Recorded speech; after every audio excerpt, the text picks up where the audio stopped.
नमस्कार जय जगन्नाथ क्रिएटिव ओडिशा को आपन स्वागत करछि मु गणेश। आज आम नुआ टॉपिक विषय गोटे कथा हवा प्रधानमंत्री आवास योजना अर्बन 2.0 गवर्नमेंट रो जोटा कि आपनकर आवास योजना ऑनलाइन आवेदन करिवे आ माध्यम रे तो आपण माने किपरि ऑनलाइन आवेदन करिवे आ पई कोन रिक्वायरमेंट डॉक्यूमेंट पडुछि आ ता सहित आपण माने केते दिन पर आवास योजना पाई परिवे और क्राइटेरिया कोन रहउछि ए विषय हम वीडियो रे आगु कथा हवा। ता पूर्व छोट रिक्वेस्ट जो मैंने आम चैनल को नुआ आछंती तो आम चैनल प्लीज सब्सक्राइब करेंगे लाइक करेंगे शेयर करेंगे।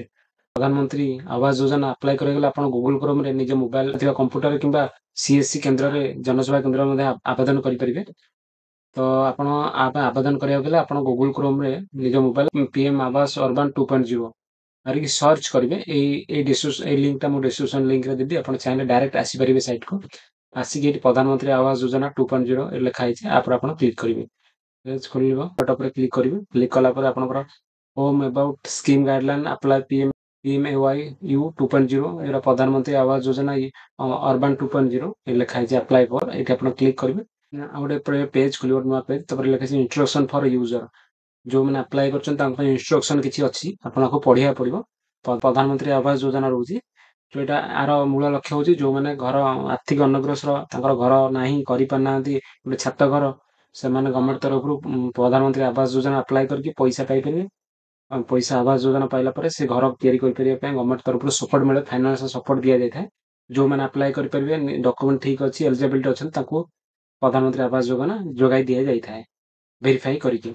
तो ये प्रधानमंत्री तीन चार प्रकार कैटेगरी चूज होइछि जोटा कि फास्ट होछि बेनिफिशियल एलईडी कंस्ट्रक्शन जोटा कि आपनकर एनुअल इनकम 3 लाख टका तळकु अछि जो मानकर सी ईडब्ल्यूएस कैटेगरी जाउचंदी सेमानकु तांकर से निज जागार घर कर परिवे जोटा कि तांकर मिनिमम जागार लैंड रो स्क्वायर फुट थियो 45 स्क्वायर मीटर थियो 45 स्क्वायर मीटर थियो जोटा कि 450 स्क्वायर फुट एबव थियो तांकर लैंड ओन लैंड त से माने ई हिताधिकारी योग्य से माने अप्लाई करि परिवे जोटा कि अफोर्डेबल आ गोटे रहउछि स्कीम रहउछि अफोर्डेबल हाउस पार्टनरशिप यदि आपनकर ओन लैंड नै आपण घर नाही कि आपण ओन लैंड नै त आपण ए स्कीम माध्यम रे आपनको को आपनकर घर तैयारी करी दिया जो जोटा कि पार्टनरशिप रे गवर्नमेंट पार्टनरशिप रे प्राइवेट पार्टनरशिप आपन दिया बोले एएचपी प्रोजेक्ट रे आपनकर ये जोटा कि आपनकर एनुअल इनकम 3 लाख तळु थिबो जदी त आपण एटा पाई परिबे स्कीम रे तापर आउट होची आपनकर एआरएच अफोर्डेबल रेंटल हाउसिंग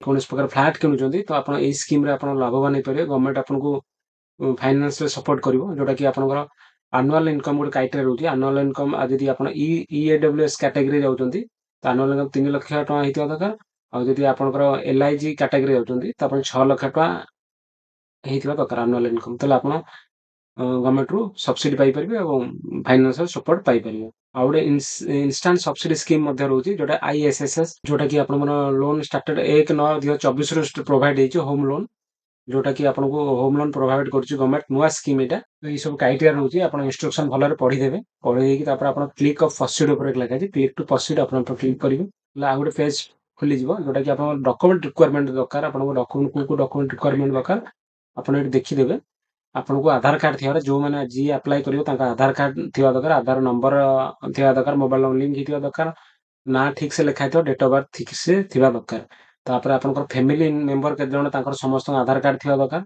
आपण पाखा जतो अप्लाई करूचंदी ता सहित आपण एक्टिव बैंक दरकार जोटा कि आपण गवर्नमेंट तरफ प्रधानमंत्री पैसा आसीबो जो अकाउंट को से अकाउंट गोटे थिया दरकार एक्टिव अकाउंट तापर आपनकर आईएफएससी कोड थिया दरकार तापर आपनकर इनकम सर्टिफिकेट प्रूफ दरकार जदी आपण ईडब्ल्यूएस की कोन प्रकार जहां भी अप्लाई करचंती आपण इनकम सर्टिफिकेट दरकार जोटा कि इनकम सर्टिफिकेट किपरि बनेबे निज मोबाइल माध्यम रे ऑलरेडी मो वीडियो बनैछि आपण चाहे मो डिस्क्रिप्शन रे वीडियो देइथिबे आपण चाहे देखि परिबे अप्लाई मध्य करि परिबे ता सहित आपण जदी कोनसी कास्ट टू बिलोंग करचंती आपण एससी एसटी ओबीसी कास्ट रहउछि ता आपण कास्ट सर्टिफिकेट दरकार जनरल मानु कोनसी कास्ट सर्टिफिकेट दरकार नै त आपण जदी बीएलसी रे कैटेगरी रे आपण जदी करूचंती अप्लाई करूचंती प्रधानमंत्री अर्बन जो आवास योजना तो आपको लैंड डॉक्यूमेंट दरकार अलग कौन सी करूचंती ताले आपको लैंड डॉक्यूमेंट दरकार नै तो डॉक्यूमेंट एतिक रिक्वायरमेंट दरकार आपण जे डॉक्यूमेंट रेडी करिवे तापर प्रोसीड ऊपर क्लिक करिवे क्लिक कला पर आपनकर लेवल चेक हो तपटे हमर एनुअल इनकम केते आपण लिखि देबे ओटे टोटल घर रो तार आपनकर आपण को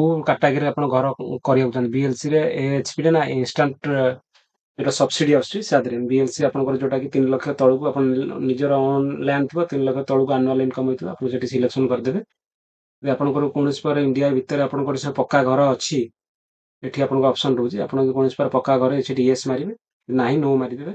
ତାପରେ ଆପଣ କୌଣସି ପାଷ୍ଟ 20 ବର୍ଷ ଭିତରେ ସେଣ୍ଟ୍ରାଲ ଗଭର୍ଣ୍ଣମେଣ୍ଟ କି ଷ୍ଟେଟ୍ ଗଭର୍ଣ୍ଣମେଣ୍ଟ କୌଣସି ପ୍ରକାର ହାଉସିଂ ସ୍କିମ୍ରେ ବେନିଫିଟ୍ ପାଇଛନ୍ତି କି ସେ ଲେଖା ହେଇଛି। ଆପଣ ଏଠି ଆପଣ ୟେସ୍ ମାରିବେ, ଆଇଦର ନୋ ମାରିବେ, ପାଇନାହାନ୍ତି ନୋ ମାରିବେ। ଚେକ୍ ଏଲିଜିବଲ୍ ଚେକ୍ରେ ଲେଖିବେ, ତାପରେ ଆପଣ ଏଲିଜିବିଲିଟି ହେଇଗଲେ ଆପଣଙ୍କର, ତାପରେ ଏଠି ଆପଣଙ୍କ ଆଧାର ନମ୍ବର ଲେଖିବେ। ତାପରେ ଆପଣ ଆପ୍ଲାଏ ଯୋଉ କରୁଛନ୍ତି, ଯିଏ ଆପ୍ଲାଏ ଯାହା ନାଁରେ ଆପ୍ଲାଏ ହେଉଛି ତାଙ୍କ ଆଧାର ନମ୍ବର ଲେଖିବେ, ତାପରେ ତାଙ୍କ ନାଁ ଲେଖିବେ, ଆଧାର ନାଁରେ କାହା ନାଁ ଅଛି ତାଙ୍କ ନାଁ ଲେଖିବେ ଏଠି। ତାପରେ ଆପଣଙ୍କର ଏଠି କ୍ଲିକ୍ ଠିକ୍ ମାରିକି ଜେନେରେଟ୍ ଓଟିପି ଓପନ୍ ମାରିବେ। ଆଧାର ଉପରେ ଯୋଉ ମୋବାଇଲ ନମ୍ବର ଲିଙ୍କ୍ ଥିବ ସେ ନମ୍ବର ଗୋଟେ ଓଟିପି ଯିବ ଆପଣଙ୍କର, ସେ ଓଟିପିଟା ଆପଣ ଏଠି ଦେବାକୁ ପଡ଼ିବ। ସେ ଓଟିପି ଦେଇକି ସବମିଟ୍ ଉପରେ କ୍ଲିକ୍ କରିବେ। ତାପରେ ଆପଣଙ୍କୁ ଆଉ ଗୋଟେ ଫର୍ମ ଖୋଲିଯିବ, ଯୋଉଟା କି ଆପଣଙ୍କ BLCରେ ଆପ୍ଲାଏ କରିଥିବେ, ବେନିଫିସିଆଲ ଲିଡ୍ କନଷ୍ଟ୍ରକ୍ସନ। ତ ଆପଣଙ୍କ ନାଁ ଲେଖିବେ, ଆପଣଙ୍କ ଆଧାର ନମ୍ବର ଲେଖିବେ, ପ୍ୟାନ୍ କାର୍ଡ ଅପସନାଲ ଅଛି, ଆପଣ ଚାହିଁଲେ ଦେଇପାରିବେ, ନ ଦେଇପାରିବେ, ଅପସନାଲ ଅଛି। ଆପଣ ଡେଟ୍ ଅଫ୍ ବାର୍ଥ ଏଠି ଚୁଜ୍ କରିଦେବେ, ଆପଣଙ୍କ ଡେଟ୍ ଅଫ୍ ବାର୍ଥ। ତାପରେ ଆପଣ ଜେଣ୍ଡର ସିଲେକ୍ସନ କରିଦେବେ, ମହିଳା ପୁରୁଷ ଟ୍ରାନ୍ସଜେଣ୍ଡର। ତାପରେ ଆପଣ ମ୍ୟାରେଜ୍ ଷ୍ଟାଟସ୍ କ'ଣ ଅଛି, ଅନମ୍ୟାରେଡ୍, ମ୍ୟାରେଡ୍ କି ସିଙ୍ଗଲ ୱିଣ୍ଡୋ ଆପଣ ଏଠି ଚୁଜ୍ କରିଦେବେ। ଆପଣଙ୍କ ନାଁ ଲେଖିଦେବେ ଏଠି। ତାପରେ ଏଠି ଆପଣଙ୍କ ଆଧାର ନମ୍ବର ଲେଖିବେ, ବାପାଙ୍କ ଆଧାର ନମ୍ବର ଲେଖିବେ, ଯାହା ଆପଣଙ୍କର ଆଧାର ନମ୍ବର ଅଛି ସେଇ ବାପାଙ୍କର ଆଧାର ନମ୍ବର ଲେଖିବେ। ତାପରେ ଏଠି ମାଙ୍କ ମଦର ନେମ୍ ଆସ୍ ପର ଆଧାର ଲେଖିବେ, ତାଙ୍କ ଆଧାର ନମ୍ବରଟା ବି ଏଠି ଲେଖିଦେବେ। ତାପରେ ଆପଣ ସିଲେକ୍ଟ ଏମ୍ପ୍ଲୟ, ଆପଣଙ୍କର self employ, salary, regular wages କି ଲେବର କି ନଟ୍ ଏମ୍ପ୍ଲଏଡ୍ ଅଦର, ଆପଣ ଏଠି ଚୁଜ୍ କରିବାକୁ ପଡ଼ିବ ଆପଣ କ'ଣ କାମ କରୁଛନ୍ତି। ଆପଣ ଲେବର ମାରିଦେବେ। ଯଦି ରେଗୁଲାର ଡେଲି ବେସିସ୍ କାମ କରୁଛନ୍ତି ସେଇ ହିସାବରେ କରି, ଯଦି ଆପଣ କିଛି କରୁନାହାନ୍ତି ଅଦର୍ସ ନଟ୍ ଏମ୍ପ୍ଲଏଡ୍ ମାରିବେ, ତାଙ୍କ ଲେବର ଉପରେ କ୍ଲିକ୍ କରିବେ। ତାପରେ ଆପଣଙ୍କର ଯିଏ ଆପ୍ଲାଏ କରୁଛି ତାଙ୍କର ଅକ୍ୟୁପେସନ୍ କ'ଣ କାମ କରୁଛନ୍ତି, ଲେବର ଆପଣ କ'ଣ କାମ କରୁଛନ୍ତି, ବାର୍ବର କି କ'ଣ ଆପଣ ଏଠି ଚୁଜ୍ କରିଦେବେ ଗୋଟେ। ତ ଆପଣ ଏଜୁକେସନ୍ କ୍ୱାଲିଫିକେସନ୍ ଦେଇଦେବେ। ତାପରେ ଆପଣ house hold category EWS, LIG, MIG ଯୋଉଟା ରହୁଛି, 3ଟା କାଟାଗୋରୀ ରହୁଛି। MIG ରହୁଛି ଯୋଉଟା 3 BHK ବଡ଼ ସ୍କୋୟାର ଫୁଟର, LIG ରହୁଛି। ତାପରେ ଆପଣଙ୍କର ଫ୍ୟାମିଲି ଓନ୍ ପର୍ଚେସ୍, ଆଉ କୌଣସି ପ୍ରକାର ଫ୍ୟାମିଲି ଭିତରେ କି ଅଲଗା କୋଉଠି ଇଣ୍ଡିଆ ଭିତରେ ଆପଣଙ୍କ ନିଜ ପକ୍କା ଘର ଅଛି କି, ଏଠି ୟେସ୍ ନୋ ମାରିବେ। ତାପରେ ଆପଣଙ୍କ ହାଉସ୍ ଇନକମ୍ଟା ପଳେଇ ଆସିବ ଅଟୋମେଟିକ୍। ଆନୁଆଲ ଇନକମ୍ ଦେଇଥିଲେ ତା ସାର୍ଟିଫିକେଟ୍ ଏଠି ଦେବାକୁ ପଡ଼ିବ। ଆପଣଙ୍କୁ ଇନକମ୍ ସାର୍ଟିଫିକେଟ୍ କିପରି ଆବେଦନ କରି ଅଲରେଡି ଭିଡ଼ିଓ ବନେଇଛି, ମୁଁ ଡେସ୍କ୍ରିପସନ୍ ଲିଙ୍କ୍ ନେଇକି ଆପଣ ଦେଖିପାରିବେ। 2ରୁ 3 ଦିନ ଟାଇମ୍ ଲାଗୁଛି, ଆପଣ ଚାହିଁଲେ ବନେଇକି ଆପଣ ଅପଲୋଡ଼ କରିପାରିବେ। ଏଠି ଇନକମ୍ ସାର୍ଟିଫିକେଟ୍ କମ୍ପଲସରି, ତ ଆପଣ ଏଠି ଅପଲୋଡ଼ କରିବାକୁ ପଡ଼ିବ। ଏଟା ଆପଣ ଇନକମ୍ ସାର୍ଟିଫିକେଟ୍ ତିଆରି କରିକି ଆପଣ ଏଠି ଅପଲୋଡ଼ କରିବେ। ତାପରେ ଆପଣ ରିଲିଜିଏସନ୍, ଆପଣ ହିନ୍ଦୁ, ମୁସଲିମ୍, ଖ୍ରୀଷ୍ଟିଆନ, ଶିଖ୍, ଆପଣ ରିଲିଜିଏସନ୍ ଚୁଜ୍ କରିଦେବେ, ଆପଣ କୋଉ ରିଲିଜିଅନ୍ ବିଲଙ୍ଗ ଆପଣ ସେଠି ଚୁଜ୍ କରିଦେବେ। ତାପରେ ଆପଣ କୌଣସି ପ୍ରକାର ସ୍କିମ୍ର ବେନିଫିଟ୍ ପାଉଛନ୍ତି ବର୍ତ୍ତମାନ, ଏଇ ଯୋଉଟା କି ବିଶ୍ୱକର୍ମା, ସଫ୍ଟକର୍ମୀ,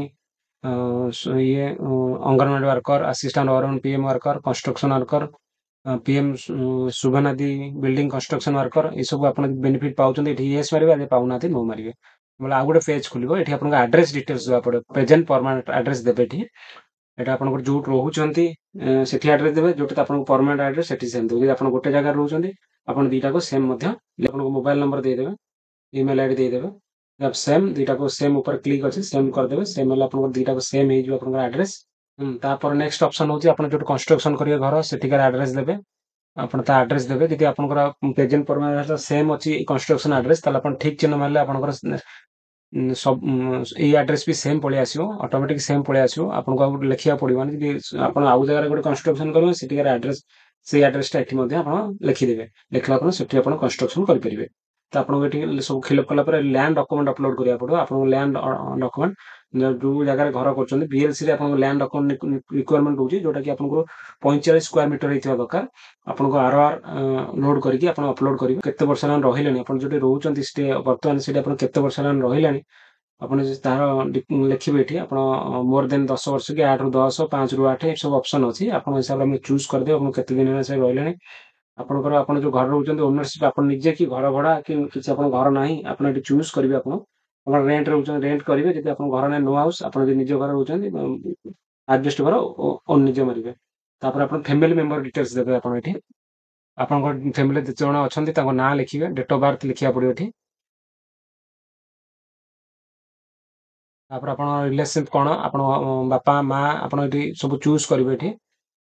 ତାଙ୍କ ଜେଣ୍ଡର, ଆଧାର ନମ୍ବର, କାମ କ'ଣ କରୁଛନ୍ତି ଏଠି ଆପଣ ସବୁ ଲେଖିବାକୁ ପଡ଼ିବ। ଷ୍ଟେପ୍ ବାଇ ଷ୍ଟେପ୍ ଏଠି ଆଡ୍ କରିବେ। ତାପରେ ଆପଣଙ୍କର ନେକ୍ସଟ ପେଜ୍ ହେଉଛି ବ୍ୟାଙ୍କ ଡିଟେଲ୍ସ ଦେବେ। ଆପଣ ବ୍ୟାଙ୍କ ଡିଟେଲ୍ସକୁ ଆପଣଙ୍କର ସବସିଡି ପଇସା ଆସିବ କିମ୍ବା ଆପଣଙ୍କର PM ଆବାସ ଯୋଜନା ପଇସା ଆସିବ, ଆପଣ ସେ ବ୍ୟାଙ୍କ ନମ୍ବର ଦେବେ, ଆକାଉଣ୍ଟ କନଫର୍ମ ଆକାଉଣ୍ଟ ନମ୍ବର ଦେବେ ଏଠି। ତାପରେ ଆପଣଙ୍କ IFSC କୋଡ୍, ବ୍ୟାଙ୍କର IFSC କୋଡ୍ ନମ୍ବର ଦେବେ। ତାପରେ ଗେଟ୍ ବ୍ୟାଙ୍କ ଡିଟେଲ୍ସ ଉପରେ କ୍ଲିକ୍ କଲେ ଆପଣ ବ୍ୟାଙ୍କ ଡିଟେଲ୍ସ ପଳେଇ ଆସିବ। କୌଣସି ପ୍ରକାର ଆପଣ ବର୍ତ୍ତମାନ ସ୍କିମରେ ଲାଗୁ ଆପଣ ଯୋଉଟା SBMU 2.0 ଡେ NHM PM ସୂର୍ୟାଘର ଆପଣ ମୁଫତ ବିଜଲି ଯୋଜନା ଆପଣ ସ୍କିମରେ ଆପଣ ଲାଗୁ ଅଛି କିମ୍ବା ଆପଣ ସ୍କିମ୍ ନେଇଛନ୍ତି ଆପଣ ଏଠି ୟେସ୍ ମାରିବେ ଆଦର नो ମାରିବେ। ତ ଆପଣ ଡିକ୍ଲାରେସନ ଠିକ ମାରିକି ଆପଣ ଯୋଉ ପ୍ରୋଭାଇଡ କରନ୍ତି ଅଲ୍ ଏଭର କରେକ୍ଟ, ଯଦି କିଛି କରେକ୍ସନ ଭୁଲ ଥିବ ତ ଆପଣ ରିଜେକ୍ଟ ହେଇଯିବ ଫର୍ମ। ଆପଣ ଗୋଟେ ଇନଷ୍ଟାଲମେଣ୍ଟ ଆଇଡି ମିଳିବ, ସେ ଆଇଡିଟା ଆପଣ ଲେଖିକି ରଖିବେ ସେଭ୍ କରିକି। ତ ଆପଣ ଟାଟସ୍ ଚେକ୍ କରିପାରିବେ ଏଠି। ଆପଣ ଦେଖନ୍ତୁ ଏଠି ଟାଟସ୍ ଚେକ୍ କରିବେ। ଏଠି ବାଇ ଆପଣ ନେମ୍ ନାଁରେ ଟାଟସ୍ କରିପାରିବେ, ମୋବାଇଲ ନମ୍ବର ଆସିଷ୍ଟେଣ୍ଟ ଆଇଡିରେ ମଧ୍ୟ ଆପଣ ଟାଟସ୍ ଚେକ୍ କରିପାରିବେ।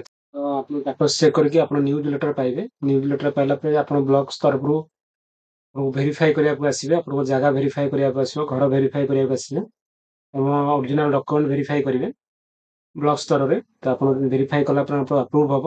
ଆପଣଙ୍କୁ ଡାଇଗ୍ରାମ ଦେବେ ଆଉ କହିବେ ଆପଣଙ୍କୁ କନଷ୍ଟ୍ରକ୍ସନ ଆପଣଙ୍କୁ ଯୋଉ ଫେଜ୍ ବାଇ ଫେଜ୍ ଆପଣଙ୍କୁ ପଇସା ମିଳିବ। ଆଟ୍ ଏ ଟାଇମ୍ ପଇସା ମିଳିବନି। PMI କିଷାନ ଯୋଉଟା PMI ପ୍ରଧାନମନ୍ତ୍ରୀ ଆବାସ ଯୋଜନା ଯୋଉ 2.0 ଅର୍ବାନ 2.0 ରେ ତ ଆପଣ ମାନେ କନଷ୍ଟ୍ରକ୍ସନ ଫେଜ୍ ବାଇ ଫେଜ୍ ଆପଣ ପଇସା ପାଇପାରିବେ, ଆପଣ ଆକାଉଣ୍ଟକୁ ଆସିବ ପଇସା। ତ ଏପରି ଭାବେ ଆପଣ ବେନିଫିଟ ପାଇପାରିବେ। ରହୁଛି, ଜୟ ଜଗନ୍ନାଥ। ଭିଡ଼ିଓଟା କିପରି ଲାଗିଲା ନିଜର ମତାମତ ଜଣେଇବେ। ପୁଣି ଦେଖା ହେବ ଏକ ନୂଆ ଭିଡ଼ିଓରେ।